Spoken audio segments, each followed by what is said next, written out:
Okay, what's the story? Today we have a dead soldier. This is the Chateau Pichon Longueville Lalande. Looks like that, people. All right, there it is, and it's all its glory. It's the 95 model. I would never open this up. It's a very special wine, but this is a leaker. It was a wine that was leaking and had bad cork to it, and so it was, I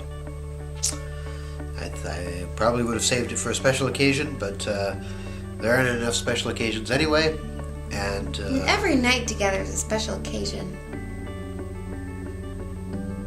Yes. And, anyway, so we're trying it. It's actually showing very well. I'm very happy with it. Although I would be nervous to open this up for a group of people because it was too risky with the way the cork looked and the very low fill level that it had at its age and whatnot. So anyway, first starting a little bit of information about Pichon Longueville Lalande. It is a second growth. It's probably one of the most respected wineries in all of Bordeaux, if not all the world. It's in Pauillac, and that is a commune within the left bank of Bordeaux.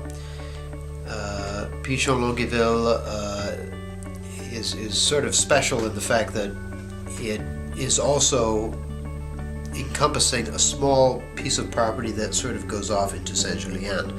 So it's not just Pauillac, but there's about 30 acres or a little less than 30 acres of its property that sort of goes into the Saint-Julien commune, which tastes usually quite different than Pauillac in many ways. I agree. So anyway, but that's what it is. Of course, Pichon Longueville has huge history. The Longueville estate, it's been divided now. There's Pichon Baron and Pichon Longueville, but at a different time, I'm going to give a historical overview of Bordeaux from 16th century onward, but and I'll cover it then. But today, this is a property that has about 45% Cabernet, 35% Merlot, 12% Cab Franc, 8% Petit Verdou. They do not plant Malbec there, and although if you check out the winery's website, they talk about Petit Verdou adding a very unique element to the flavor of the wine. I just look at Petit Verdou usually as a blackening grape. Of course, I could be wrong about that, but that's usually what it accounts to for me. It is now currently owned by the Louis Roeder people, the guys that make Cristal, but it has a history that dates back to the mid-17th century. So, anyway. What do you think of the wine? Well, if I were to say something about it, on the nose, I get a couple of things.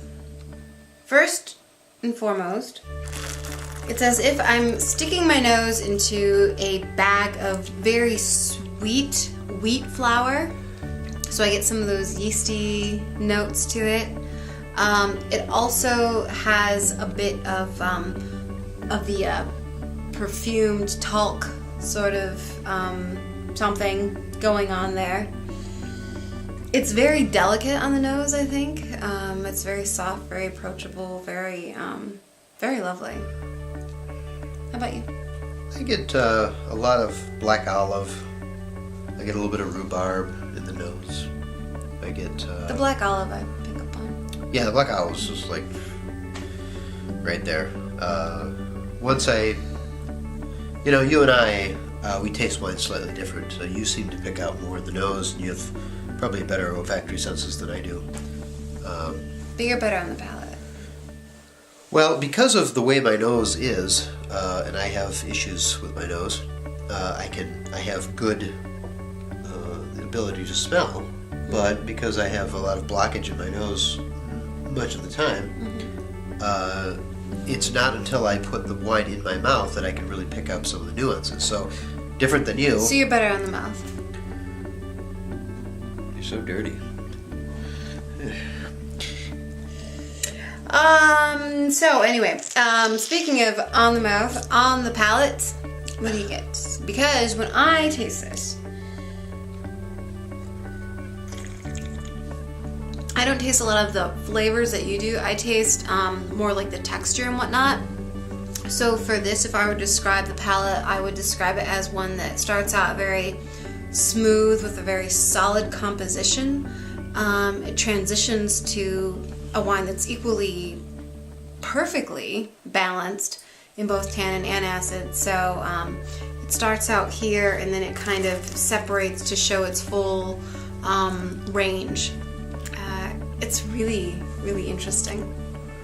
Yeah, I like it. I think it's showing very well. I think it is showing as a wine that's a little older than it should be. So I'm happy that I opened it.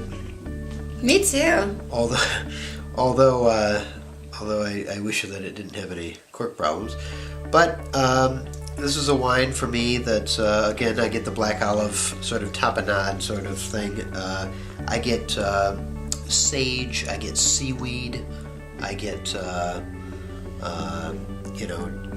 more like like that fresh alfalfa smell that you get in the air when there's when the farm has just been cut with alfalfa. I get pencil lead. I get the smell of dirt when it's very fluffy and you've got a lot of worms in the dirt.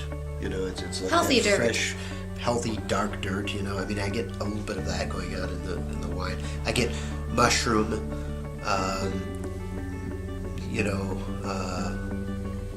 Yeah, those are the things that I pick out of the wine. I think that the wine is pretty much perfect. It's really a fabulous bottle of wine. It's exceptionally smooth. It's quite nice. I'm very happy right now. It's really an amazing bottle of wine. And the more I taste it, the more I am getting those olive notes on there. Yeah, the olive is spot on. It's so obvious. I mean, the olive and is so lovely. So lovely. So here you have it, folks. Doing a little Pichon Longueville Lalande after dinner. You'd think you'd surround this bottle with a bunch of friends and some serious dinner, but we're just cracking it open because cracking it. That's the way we roll. Cheers. Thanks for joining. Bonsoir.